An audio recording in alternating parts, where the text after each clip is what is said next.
আপনি মদ পান করছেন, আপনি শরাব খাচ্ছেন, আপনি নেশা করছেন, সব ঠিক আছে। আপনি যে শরাব খান, আপনি যে নেশা করেন, এই কথা কি আপনি 10 জনের সামনে বলতে পারবেন? আপনি বুক ফুলিয়ে বলতে পারবেন? যেভাবে আমি বলছি আমি পানি খাই, আপনি কি বুক ফুলিয়ে বলতে পারবেন আমি মদ খাই? আমি যেভাবে বুক ফুলিয়ে বলতে পারবো আমি খাবার খাই, আপনি কি বুক ফুলিয়ে বলতে পারবেন আপনি নেশা দ্রব্য খান? আরে বাবা, যে জিনিসটা মানুষের সামনে বলতে পারবেন না, এটা কখনো আপনার জিন্দেগির জন্য মঙ্গল আনবে না। এটা কখনো কোনো সময়ে এটা আপনার জন্য কোনো মঙ্গল বই আনবে না। যে জিনিসটা আপনি 10 জনের সামনে তুলে ধরতে পারবেন না, আমি শরাব খাই, আমি মদ খাই, আমি শরাবি, এ কথা আপনি মানুষকে বলতে পারবেন না। কেন? কারণ এখানে খারাপই আছে, এখানে হারাম আছে। হারাম এটা মানুষকে বললে মানুষের চোখে আপনি ছোট হয়ে যাবেন। আচ্ছা, একটা কথা আপনি আমাকে বলেন, যারা মদ খায় তাদের শেষটা কি ভালো হয়? জি বলেন, এই পর্যন্ত কোন মানুষটা মদ খাইতে খাইতে দিনদার হয়ে গেছে, মদ খাইতে খাইতে আল্লাহ হয়ে গেছে? আছে? নাই। মদ খাইতে খাইতে ওই মানুষটা সমাজের মধ্যে এমন পরিচিতি পেয়েছে, ওই মানুষটা মরার পরে মানুষ ওই মানুষটার প্রশংসা করছে? আছে? নাই।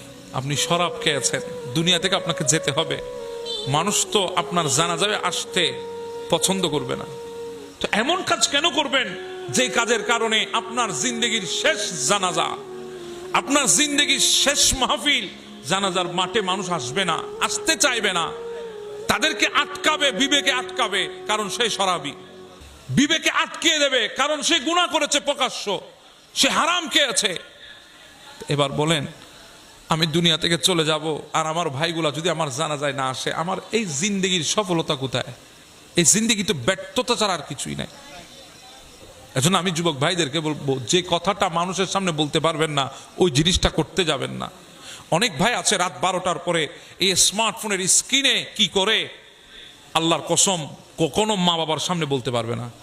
সে কখনো মা বাবার সামনে এসে বলতে পারবে না রাত 12টার পরে এই মোবাইল স্ক্রিনের মধ্যে সে কি করে, বলতে পারবে না। আপনি বলতে পারবেন না যখন, নিশ্চয়ই সেটা খারাপ কাজ, নিশ্চয়ই সেটা অশ্লীলতা, নিশ্চয়ই সেটা আপনার চরিত্রকে ধ্বংস করার মতো কাজ। তা আপনি কেন সেটা করবেন? আপনি নিজেকে বাঁচান। মনে রাখবেন, দুনিয়ার কেউ আপনাকে দেখছে না, আপনি ঘরের দরজাটা বন্ধ করেছেন, জানলাটা বন্ধ করেছেন, বাবাও দেখে না, মাও দেখে না, কেউ দেখছে না। তবে একটা জিনিস মনে রাখবেন, কেউ যেখানে দেখে না সেখানে দেখেন কে?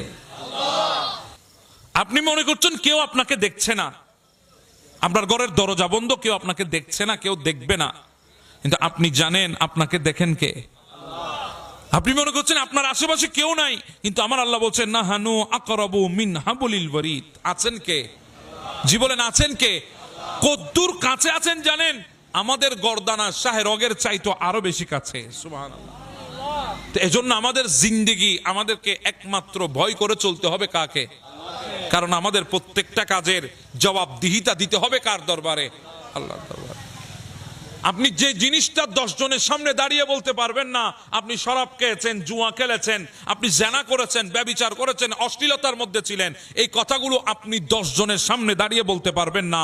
সেখানে একবার চিন্তা করেন আল্লাহর সামনে কিভাবে দাঁড়াবেন। বাস এই কথাটা যদি একবার আপনার স্মরণে আসে, আমাকে দাঁড়াতে হবে আল্লাহর দরবারে, এই কথাটা যদি একবার স্মরণে আসে, আপনি কখনো জুয়া, মদ, শরাব, নেশার মধ্যে কখনো থাকতে পারবেন না। আল্লাহ আমাদেরকে এই সমস্ত গুনাহ থেকে হেফাজত করুক। এটা আওয়াজে বলি না আমিন।